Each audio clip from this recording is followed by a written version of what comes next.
So we'll start with an easy one. Okay, great. Softball. Yeah, Hit me with a softball. There's a Sex and the City reference in the movie, and people used to play around with, like, I'm a Carrie or I'm a Samantha. So which one of these gals and How to Be Single would be you? Oh, thank you for asking. I wish I could say I'm a Robin. I'm a little bit more, I'm like a combo platter of I was an Alice, and then I was a Lucy, and then sadly I was a Meg.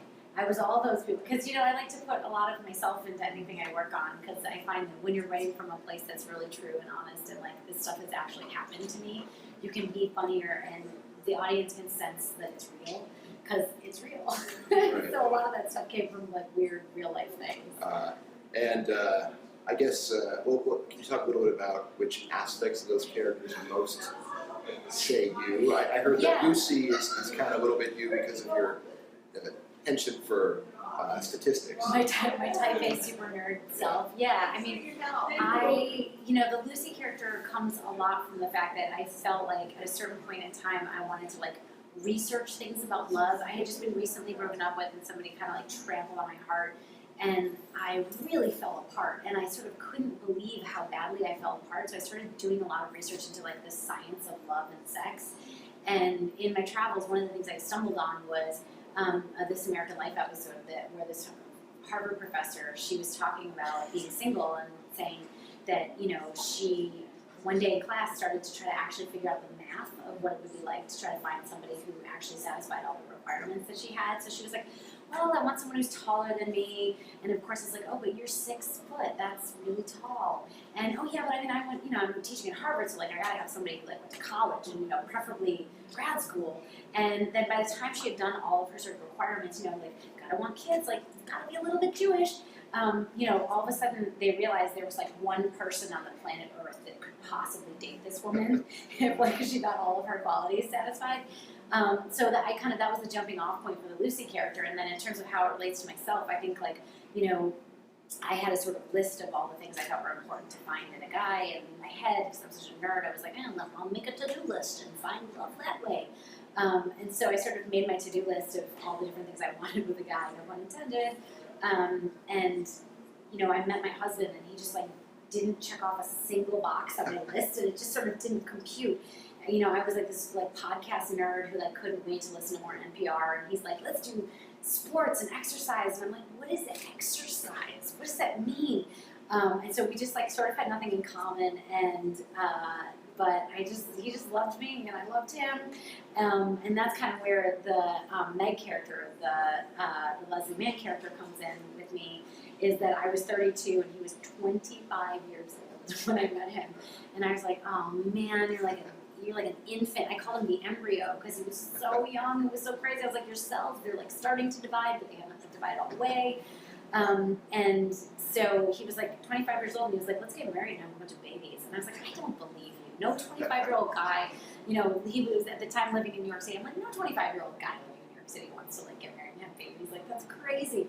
And so I kept kind of pushing him away, sort of the way that the Meg character pushes away Jake Lacey's character when he comes into her life, because they just sort of didn't believe it. And then he was like, you're nuts and I love you, and just like stop fighting it. We're going to get married and have kids. And I was like, all right, I guess, man. And then, cut to 7 years later, we have 3 kids and we're happily married. So a lot of me made its way into this movie. Yeah, you can't predict it, right? Absolutely.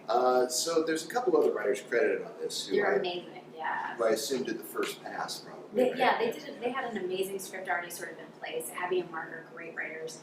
And, I come from a school where I kind of went down the TV route briefly, and I created a television show, and so I got really used to the idea of being really collaborative with other writers, and I really love that. So for me, I want all of the smartest, best, most creative voices I can find. I mean, Abby and Mark, they're amazing.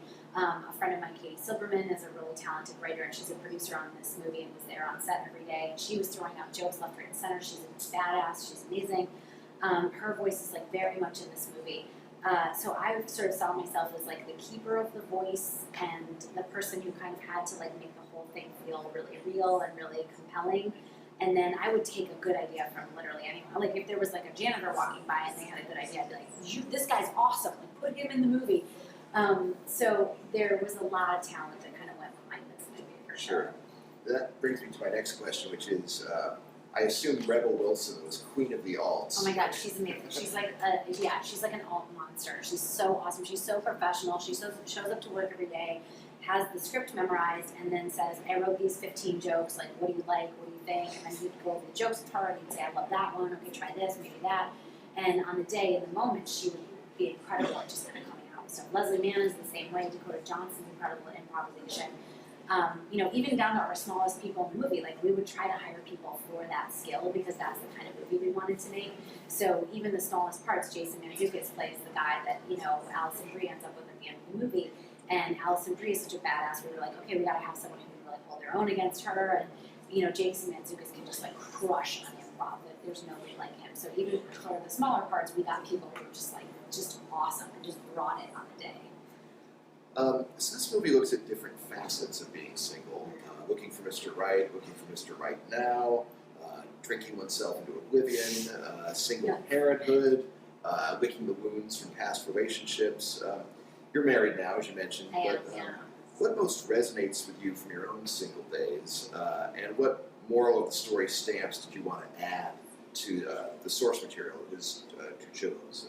Yeah, I mean, I think for me, what it was about was, I feel very strongly that I kind of went through a journey as a single person that was, I started out in relationships constantly trying to like be whatever that particular guy wanted me to be. And so I have a lot of aspects of my personality. I'm like a super three-dimensional person, and so I'm like a little crazy, but I'm also very thoughtful. I'm really heart-centered, but I'm also kind of a nerd, and I'm this, I'm that. I'm all these things, but I would sort of choose like whatever the greatest hits of me were to be the guy, be the person that the guy wanted me to be.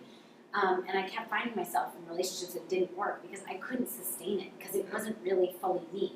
And you know, the hardest thing that you can possibly do, you know, everybody talks about how hard it is to sort of find somebody, but I actually think the hardest thing in the world is trying to find yourself. And so you have to figure out a way to like stop the bullshit, let, you know, the bull, you know, grab, let your hair down and like be a mess in front of someone and like show them who you really are. And because life is really hard. And so if you do happen to make it work with someone, like bad stuff is gonna happen. And you wanna know that you're with someone who you can get through that with. So you gotta show them all your tough stuff. You gotta show them all your faults, all your bad side. And then you have to find somebody who can fall in love with your particular brand of crazy, because like you're gonna be crazy, because like we're all crazy. Everybody's crazy for one reason or another, and you just have to let them see that so that you attract the right person to you. And that was kind of the message I wanted to put out there. And not only that, I really wanted to say to people, like, I have a lot of friends who are, you know, getting older or whatever, and or younger friends who just like haven't found that person. And I wanted to say, like, you know, society tells you that you have to be married and have kids before you like mean anything as a human. And it's just not true. Like, some people never find that. Some people have their family and their friends. And I kind of just wanted to sort of say to everybody, like, life is hard, you're doing a good job, like, keep messing up, you're awesome, it's gonna be okay.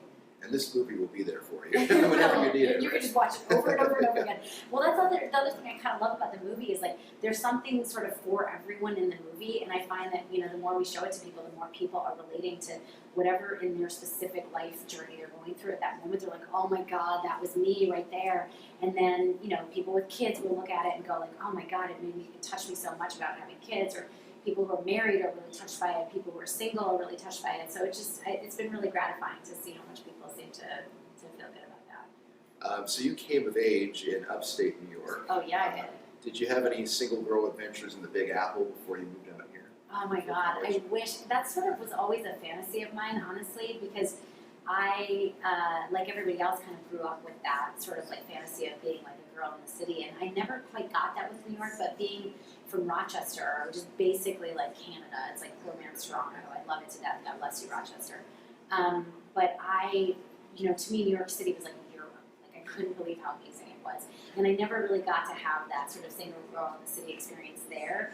And then I came out to Stanford and went to Stanford and just loved it out here and lived a little bit in the Bay Area. But over my years at Stanford, I did get to do a year in Paris as part of my school program. And that was kind of like, that was my big single girl in the city stuff where I was like, I drank way too much. Like, I actually got like a beer injury in Paris at one point. So now that I'm thinking about it, I actually do have a little bit of Rebel Wilson in me too. Yeah. But only for like a couple months. I was like too much of a nerd to get too deeply into that. But yeah, I like drank too much and like did some stuff. I'm like, oh my God, I just, so it's kind of a fun thing to do that, and this movie has a lot of wish fulfillment in it for a lot of people, I think. And I look at it still now, and I'm like, oh my god, I want to move to New York City and live in that apartment and have Right. that life. You know? Oh, it would be a good romantic comedy if there was some wish Hey, and I fulfillment, take right? issue with the romantic comedy label. Yeah, I think yeah. it's more of a comedy than a romantic comedy, and I think people tend That's to true, apply that's the true. word romantic comedy to to movies that star women. Mhm. And I think just because you're sort of talking about relationship issues doesn't necessarily mean that it's romantic comedy. I mean, the conceit of this movie is actually sort of the opposite, which is that anytime Spoiler anyone gets alert. spoiler alert, you Yeah. don't show the relationships in this movie. You actually just show everything besides the relationships. So in a way, it's kind of like the anti-romantic comedy. It still has all that emotion in it, and it's surprising how much you end up caring about the people and how emotional you end up getting. But first and foremost, it's kind of like a balls to the wall comedy where we just like really tried to make people laugh as much as possible.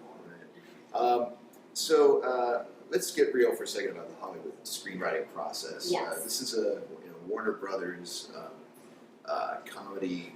It deals with relationship issues. Coming out at Valentine's Day. Yeah, it is. Kind of fits a slot. So you must get some unwelcome notes with a movie that's kind of this big or just a lot riding on it.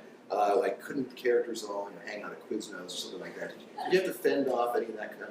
You know, I actually feel like in this particular one, I've been really blessed with not a lot of bad notes. Like our partners at the studio at New Line and Warner Brothers, like they were kind of amazing. And I feel a little bit like I don't want to say it because I don't want to ruin it.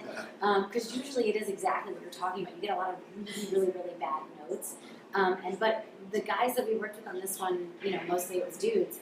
They had really great notes, and they kind of knew what we were all trying to make something that felt a little bit anthemic and felt a little bit like, Bridesmaids meets Love Actually, and just kind of like a mashup of that feeling, so that a certain generation of people, like, if you're in your 20s, your 30s, your 40s, you could watch it and be like, that is for me, that movie is for me. And we kind of want it to be the kind of movie that you want to watch over and over again. So we tried to kind of like we hope that the end of the movie feels like the beginning of the next movie in a way.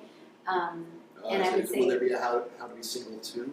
I hope so. I mean, you got to make it happen, dude. You got to get people to see the movie. But hopefully there will be, yeah, because there's so much fertile territory that we didn't explore. That was our biggest challenge, was we had such a long script because we sort of fell in love with every character and all of their storylines, and then we ultimately had to sort of pare it down into a movie that people could see in one sitting without having to go to the bathroom and ruin it. Like Eric von Stroheim's Greed. Yeah. We could do like a How to Be Single version of that for sure. We could do like a 7-hour version of this movie. We all loved it so much. Weight across the cutter and forehead. We did get the one note that we did sort of hear that we kind of did have to worry about was can the whole movie, there's definitely a sense that there was a little bit of a fear that the audience might want the movie sort of wrapped up a little bit more in a bow. And so we kind of were cognizant that we might have to do that, but we didn't want to do that because we wanted it to feel really real and sort of like life. Yeah. And so ultimately we didn't have to do that. So that's Did testing save you there? because people really loved it. Yeah. They loved the ending, so we didn't have to change it. It was pretty amazing. So one of the things the movie gets into is the tension between neurosis and hedonism out on the dating scene, the deep end of the single dating pool. What did you hope to bring out about dating attitudes, and perhaps especially about kind of ditching guilt out there? Ditching guilt. Oh, that's such a good point. I mean, I am a big person. I'm a big believer in we do a lot of stuff to each other in the society. We're very hard on each other, especially women. Women are hard on other women, and women are very hard on themselves. And I just I'm not doing it, man. I'm not going to trade in it. I don't believe in it. I love other women. I love other women who help other women. I like being nice to other women. So that was a big message I kind of wanted to get out there. And I also wanted to get out there the message that society sort of tells you that you're not complete or not done or not worth anything unless you're married and you have your kids and you have your Facebook page with your zillions of kids. And I have that, and I'm so happy, and it's wonderful, and I have friends who have that, and I'm so happy, and it's wonderful. But I also wanted to say, that's cool, that's awesome, I love it, but also, don't worry if you haven't found it yet, man. It's all okay, everybody's okay, we're all gonna be okay, and it might not look the way we thought it was gonna look, but, try to enjoy the journey and try to have more fun on the journey and, spread your love, man. I guess I'm like a hippie and not even realizing it until I'm talking. No, it's good, it's good. So were there any particular How to Be Single tips that didn't make the final cut? Oh my god, there's 400,000 How to Be Single tips that didn't make the final cut. I wish I could think of like anything right now, but there's just, there's a lot. I mean, like I have things in my head that, you know, we never even end up putting on paper where it's like, you know, order 2 driver's licenses, like say that you lost one so you have another one because you're definitely going to lose one. I mean, like just like all these crazy things that we talked about, and you know, just sort of a way to make it like this is a superhero movie in a way where Rebel Wilson is the superhero that teaches you. I thought she she's was the going to crazy be sensei. revealed as a guardian angel or something. I know, you're right. But she's revealed as a real person. Right, exactly. Which is sort of, it's almost like a surprising twist because she's sort of so nuts during the movie. And so magical. Yeah, exactly. So tell me about the Fempire. Is that group still in session? You know, we were never like a formal group. We didn't like write necessarily together, but we are all genuinely sort of best friends. I mean, I think I got together with that exact group of people, plus our friend Dan and our friend Sarah, like maybe a week and a half ago. And you should like, tell who those people are. Diablo Cody, Lorene Scafaria, and Elizabeth Merriweather, who they're all just like the world's most incredible writers and incredible people. And Lorene's an incredible director, and Diablo's an incredible director. I mean, and then my friend Katie Silverman, who was such a huge help in this movie, her stamp was sort of all over it. You know, she's sort of honorary member. And, you know, we're just really good friends, and we really love each other. And like I said, that's our sort of, we don't have like some formal manifesto, but like we all really, really want each other to succeed. And so we'll do anything to help each other and, you know, tag in at any moment. And sometimes that just means like, I'm bringing a bottle of wine over right now, and like, you're exhausted and I'm gonna carry your baby while you sleep, or whatever, you know, whatever it is, whatever it requires, we're just sort of there for each other. And you know, you have your family and then you have your friends, and sometimes your friends sort of become your family that you choose, and that's sort of what we are to each other, so. Well, I've got to get you off to Okay. meet your public, Yay. but it's been great talking It's to so you. awesome talking to you. Thank you so much. Thank you.